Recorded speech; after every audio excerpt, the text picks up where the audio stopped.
Hello, everyone. Welcome to the second day of the Power of Food. Thank you so much for joining us, all of you at home. Thank you so much to our guests of our first talk. We will have Henrique Pessoa, very well-known Portuguese chef. We have a couple, Eugenio Boer and Carlotta Perilli. They work in a beautiful restaurant in Milan. And we have the journalist, Portuguese journalist, Ricardo Dias-Fellner, who will be moderating this talk.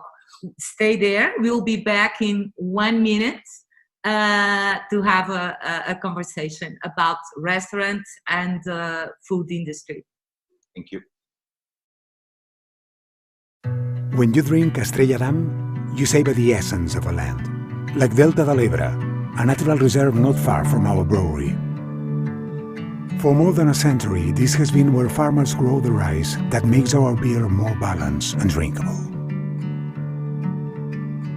You also savor the essence of Belljog, where our malt house is located, surrounded by barley fields. Here we work side by side with local farmers to mold the pure varieties of barley that give Estrella its characteristic cereal flavors.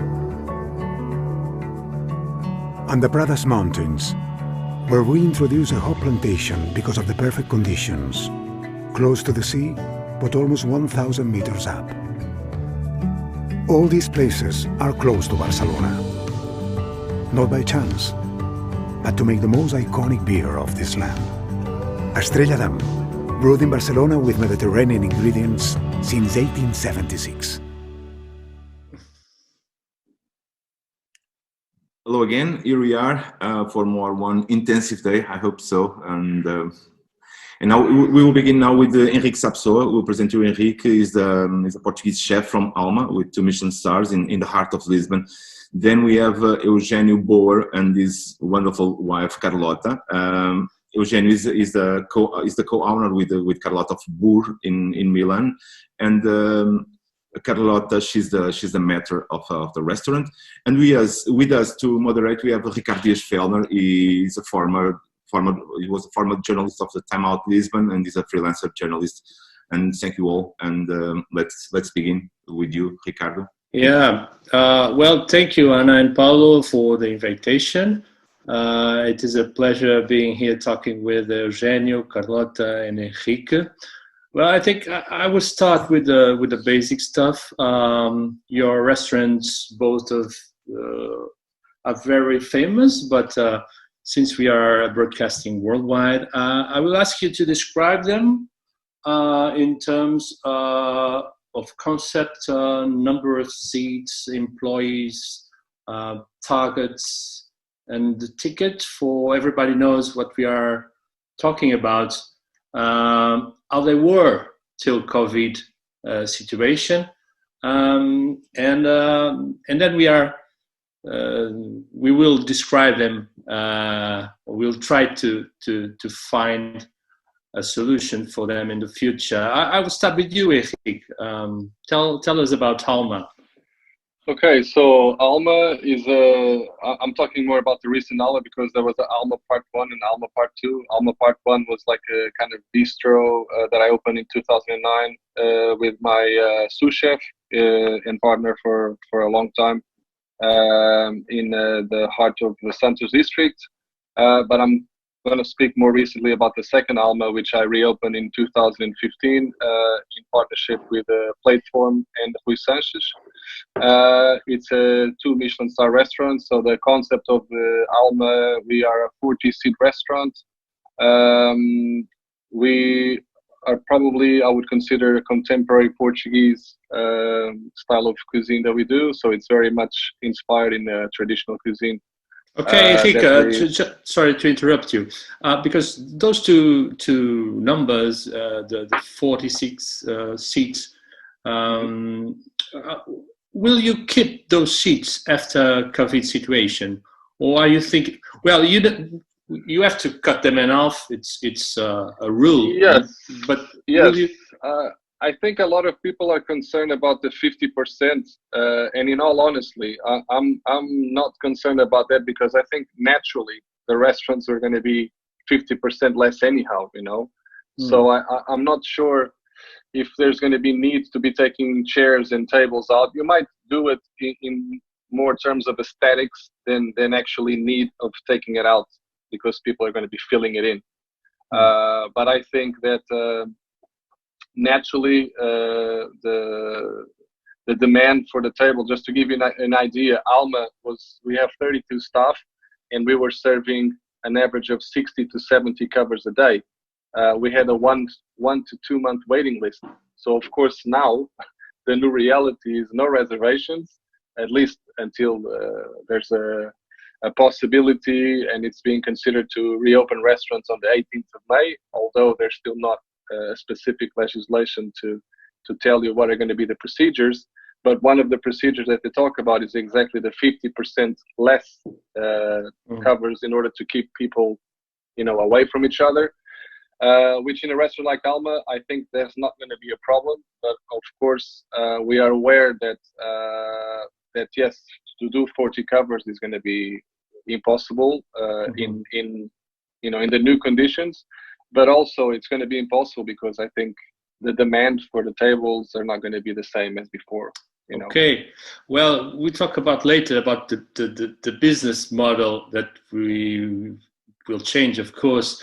Eugenio, and what about your restaurant in terms of how it were and how it will be? Yes, Boer. It's a very small, very familiar restaurant in the center of Milano. We have 7 table, and it's 7 table. Yes. Okay.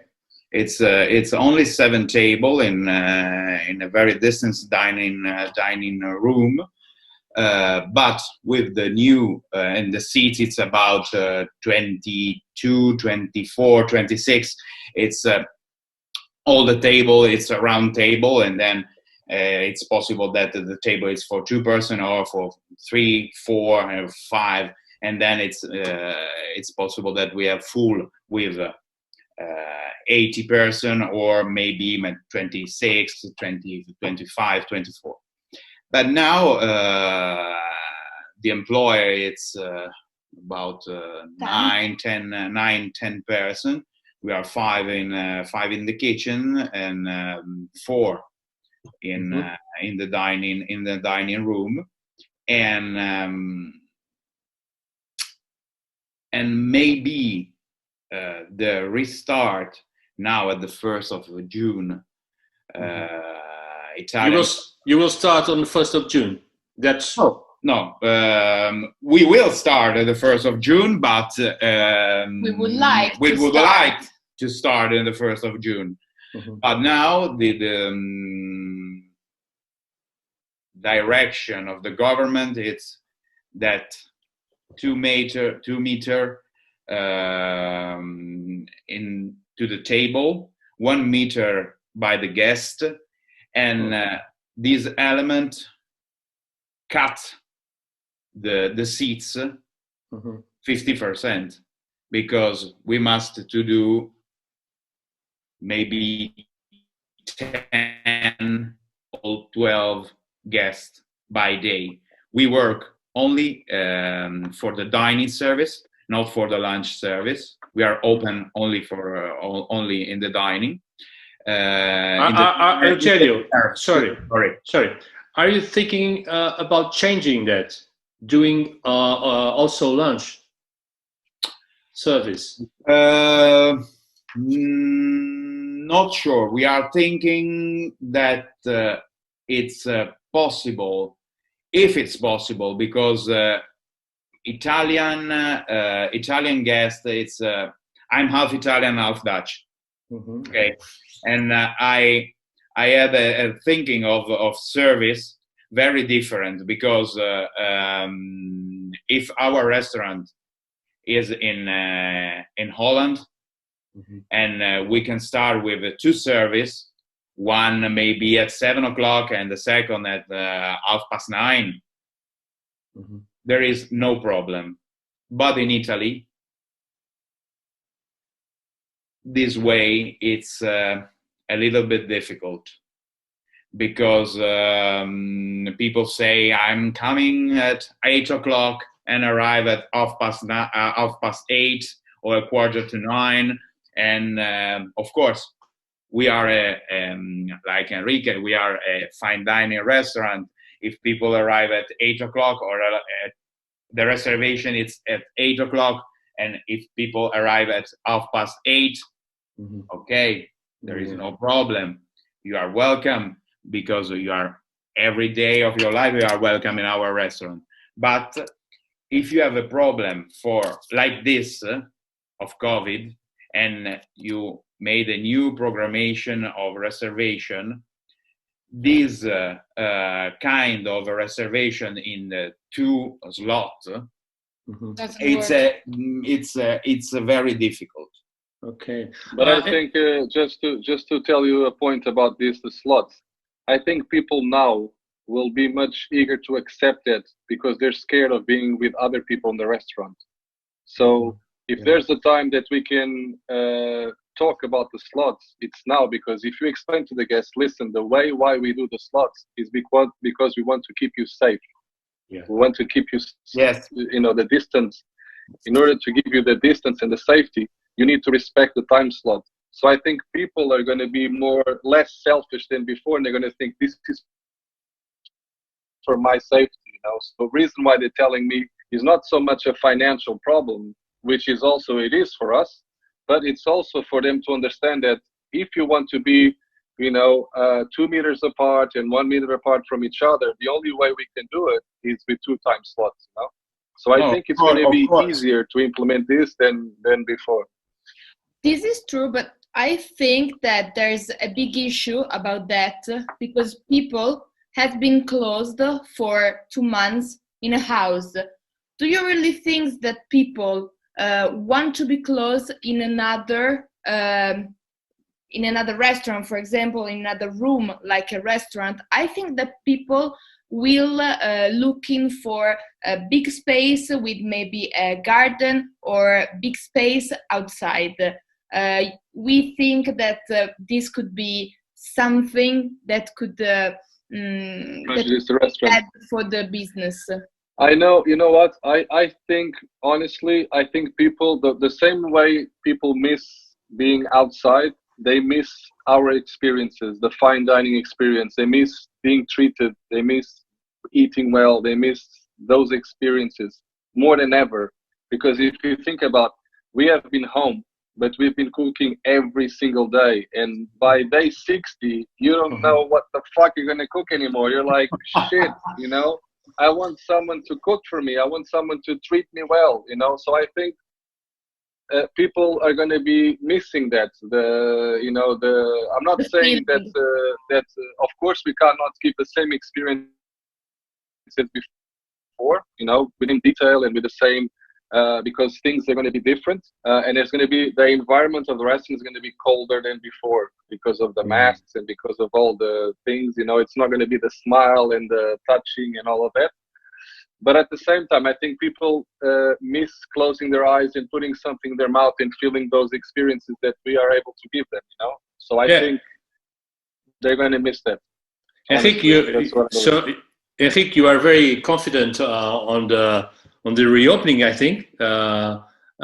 When will Alma be opened again? Do you have? So we are also planning to open in the beginning of June. And I think one of the things that I am, why not in 18 May? Because a restaurant like Alma, I think we need a little bit more preparation. So say, for example, if they decide to reopen on the 18th, we are ready. Today is the 6th or the 5th or the 4th, 5th. So that would not give us enough time to put things in motion, like to prepare the restaurant, to have everything ready with, according to the new legislation and to readjust the restaurant to the new reality. So it's more realistic that we aim for the beginning of June. But I am actually optimistic about reopening. I'm not saying that I'm overconfident, because it's foolish to be overconfident at this stage. But I am optimistic because I think this experience has been very psychologically it was very heavy for everyone to be stuck at home, to be enclosed at home. And one thing that people cherish and people enjoy is food, you know, and it's, you know, the sensations that you have when you are in a restaurant like yours and like Alma or any, you know, any restaurant that can give you those kind of emotions. I think people are missing those, and people are going to appreciate those more than ever. I think actually some of the restaurants that they might suffer more are the tiny restaurants that serve everyday food. You know, I think especially the ones that are very small. Like I know in Italy you have them, and in Portugal we have them as well. That how are they going to be able to give the distance? You know, how many covers are they going to serve? 4 or 5 covers? You know. So are you, Henrique? Are you already changing the restaurant layout? Are you working on that already? We are starting to think about that, and another thing that I'm thinking about is, say for example, Alma we had 2 tasting menus that had around 12, 13 courses on there, and I am planning to have a smaller menu because I think some people also will want to have the experience, but maybe they don't want to spend that much time in a restaurant because also they're not going to feel safe. What about you, Eugenio? What about your menu? Will get shorter too? Yes, now we have 2 tasting menu. Not so long. It's 5 dishes with something other aperitifs like amuse-bouche or prédessert and petit four, and it's thinking about 8-9 courses, and one it's a little bit longer, and it's in totally it's 10 or 11 courses. And maybe what that Henrique say, people don't stay a lot of time in the restaurant because want to save himself, and then it's maybe possible that it's that you can do 2 slots of reservation in the restaurant, but we don't have so longer tasting menu, and that we don't change our philosophy. We changing only the producer. Because from the same way that I'm half Italian, half Dutch, I take a lot of ingredients out of our country, out of Italy, and but now I think that it's very important to use only Italian ingredients. Only and the exclusive Italian ingredients to explain to our guests that maybe for 1 year there is only Italian guest, because this is the possibility. Do you have do you used to have a lot of tourists before, or yes? How was the percentage? Yes. Not so much, because this our restaurant it's young, because it's in July it's the second year. I'm in Milan. It's 10 years that I'm in Milan, and before Boer I was in Essenza, and I take my first Michelin star there here in Milan. But Boer it's 2 years old, and it's a very young restaurant. But yes, tourist it's maybe the more during summer. More during summer, yes. Well, in Milan it's like all the year. Yes, but in our restaurant it's more during summer. Yeah. And the things important is that the big twist that we made during COVID is that Eugenio is well known for the contamination. You know, his dishes are very full of contamination, and we changed totally the point of view.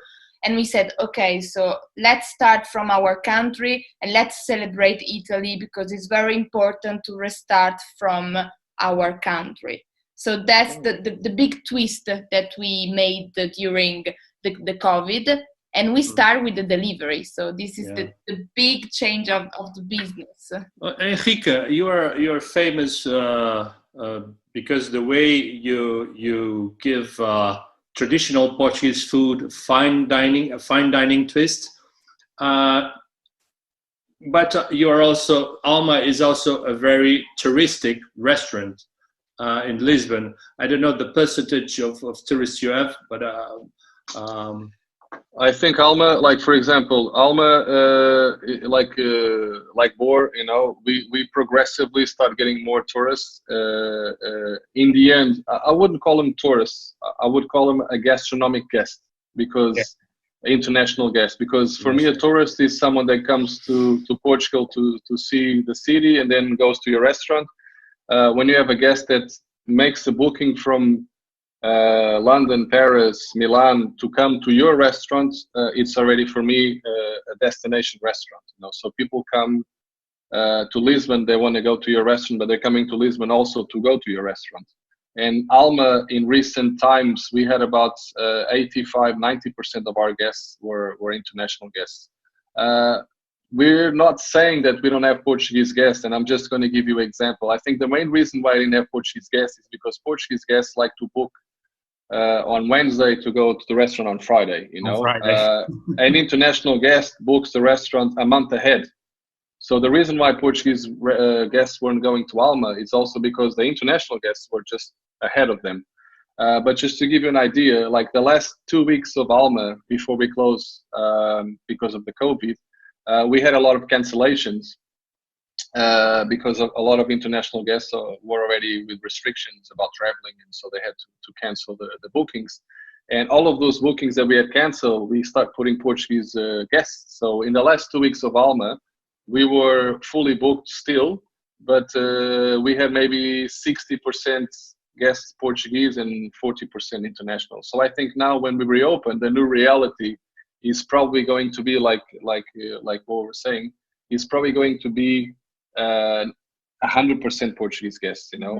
We are aware that the market is probably not going to have the restaurant full every day like before, just with Portuguese guests. We are aware of that. But I think that there's going to be Portuguese guests coming to the restaurant, and Alma, because we are a restaurant that cooks Portuguese food with a contemporary twist, it also appeals to the Portuguese market.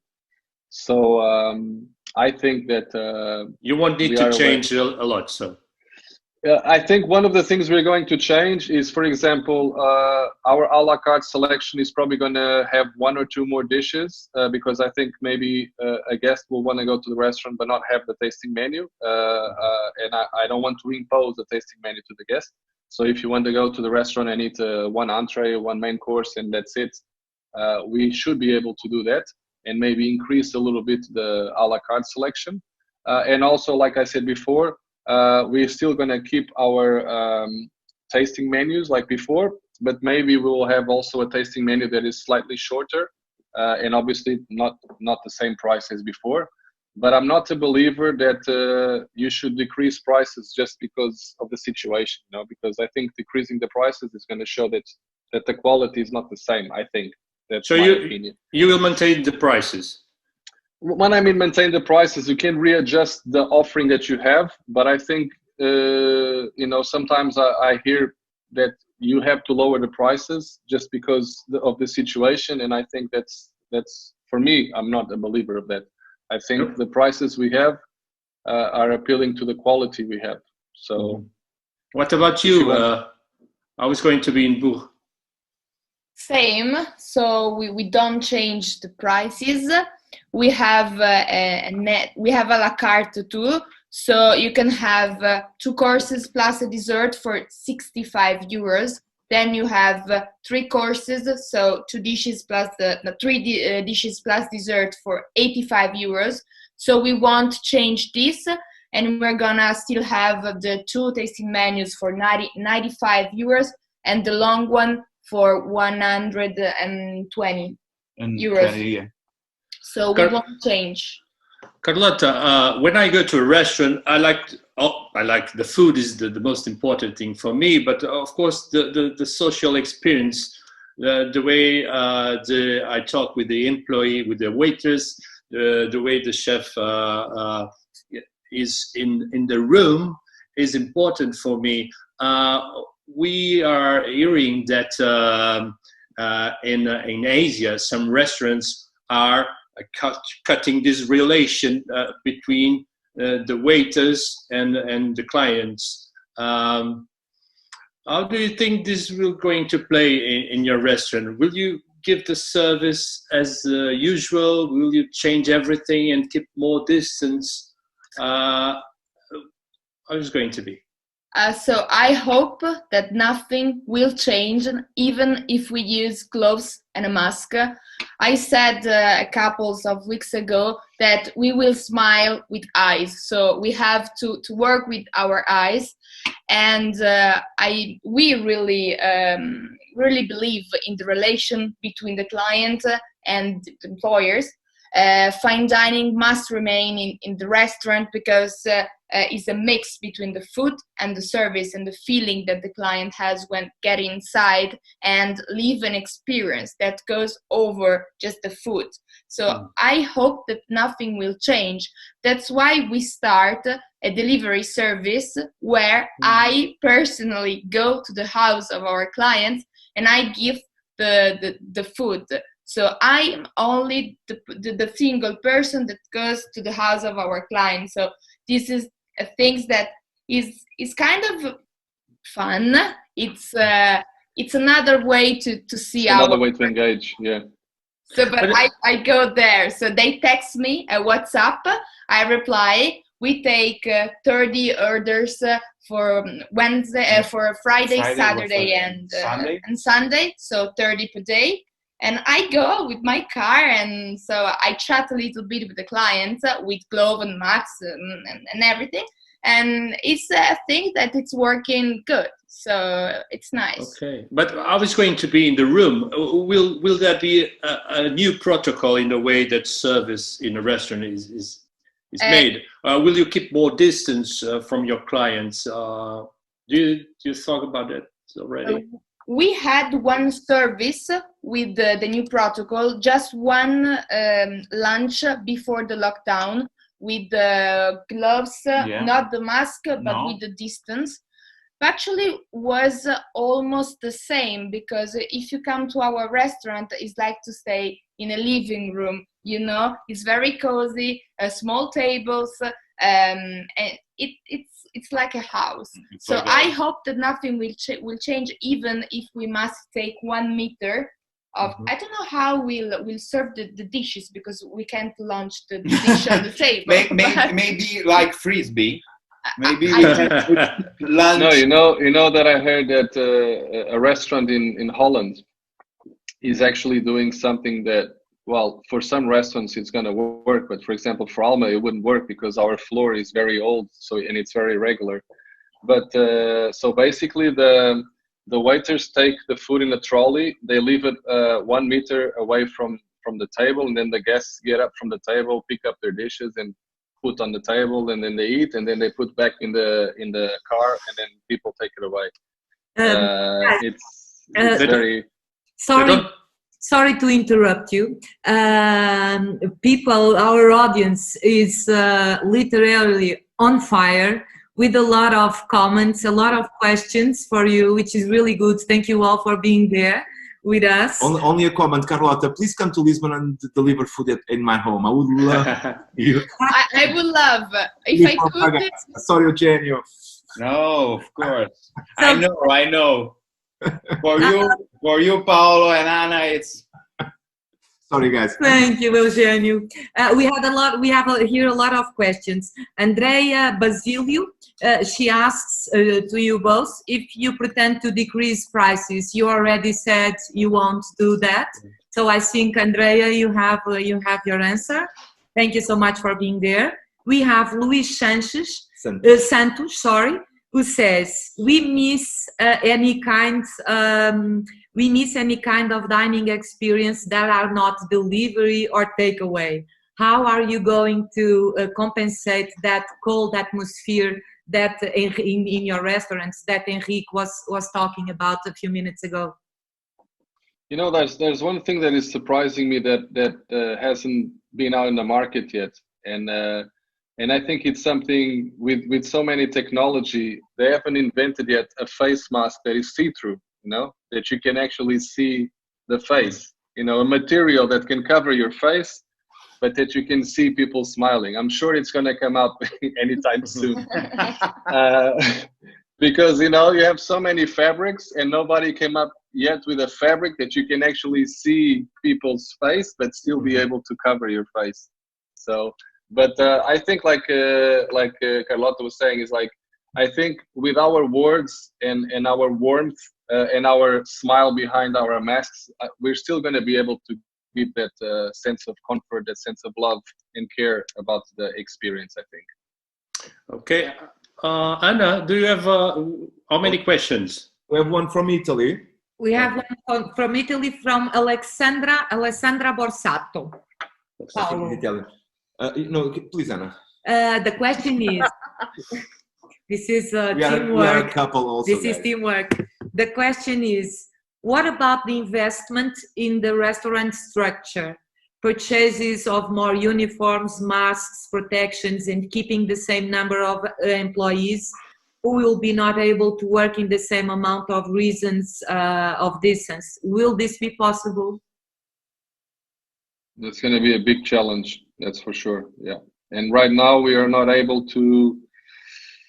The problem with COVID is you can't really predict, because every month it's something different. There's new information, new procedures, new protocols. And because right now, when I compare it to like Singapore or Macau or the other realities that I also deal with, I think right now we are going to leave the lockdown for the first time. So we're still not sure what's going to happen regarding if we're going to into, like, for example, in Singapore, they open and 2 weeks later they had to go back home again.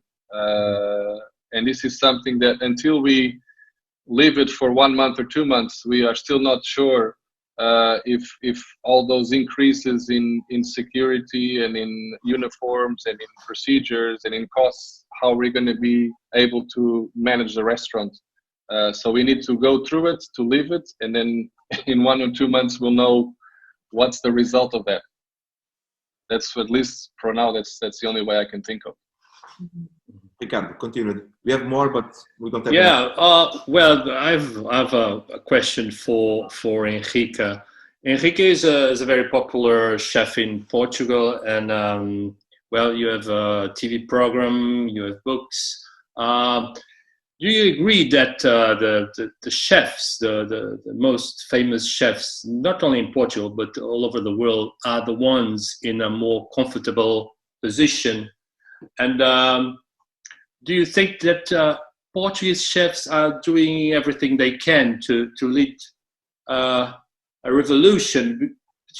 This is what we are talking about. It's a revolution on the way restaurants work, because for me, it seems that the little restaurant owners are the ones struggling more, and the employees, of course, and all the cooks. Do you feel that you're doing everything you can to inspire, not only bringing money to the sector, but to inspire a new way of cooking, a new way of eating in restaurants? Well, I feel that there's a unity in the chef community right now. Of course, I think the main concern right now is, like you said, everyone is trying to, excuse my term, save their own asses, because this is the reality right now. I think in the short run, chefs will have to start some sort of movement, and I think that, like, this is what we're doing today is one of those movements, and I have to praise Anna and Paulo for once again doing something like this, because this is the sort of commitment with the chef community that we need to have exchange information, talk about each other's reality. So, you know, I might have an idea and Carlotta and Boer might have another idea that we can exchange, and their idea is going to help me and my ideas are going to help them. So I think the like you said, the famous chefs need to use their time,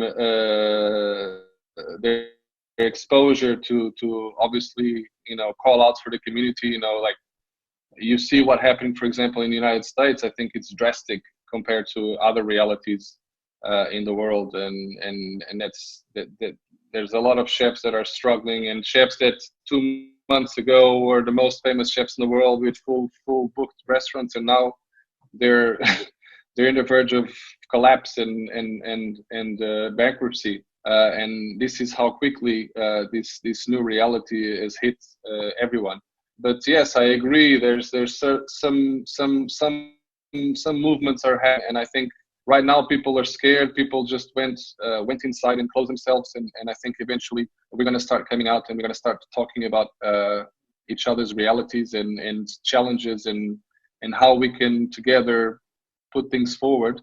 And I'm a strong believer in that. Like, for example, right now, one of the things that I'm doing, it's not so much for the chef community, but for the community in general, is through my Instagram and through my social media, is inspire people to cook at home and to maintain active, and I'm not so much right now focused on the restaurant community, but I know once Alma opens, I will be more focused on that as well. And like you said, like Carlotta and Bo were saying, for example, I think the need of consuming Portuguese products is going to be more obvious than ever before. You know, one, to support the producers in Portugal, and also because it's going to be very hard to get products from outside, and it doesn't make sense right now to do that as well. So I think that's going to change the way chefs work and the way chefs create their menus, and probably that change is something that will stay after COVID. So some of the things that will happen during this time is also going to, you know, bring new realities to us and help us. So there's always a learning and growth in these experiences. So I hope that I can contribute some way for that. Mm-hmm. I think we think the same, because really now we are all sons of the same problem. We are on the same way. Exactly. And in this moment, it's really important that we all stay all together, change the state, but not change the problem. And then speaking with other chef, speaking with other person that are in the same situation, it's the only way to move on to the solution. There is not only the problem of the restaurant of fine dining, but it's the problem of all the restaurant, because siamo fortunati. We are lucky because our name it's important in Milan, in Lisbon, all over the world, and this is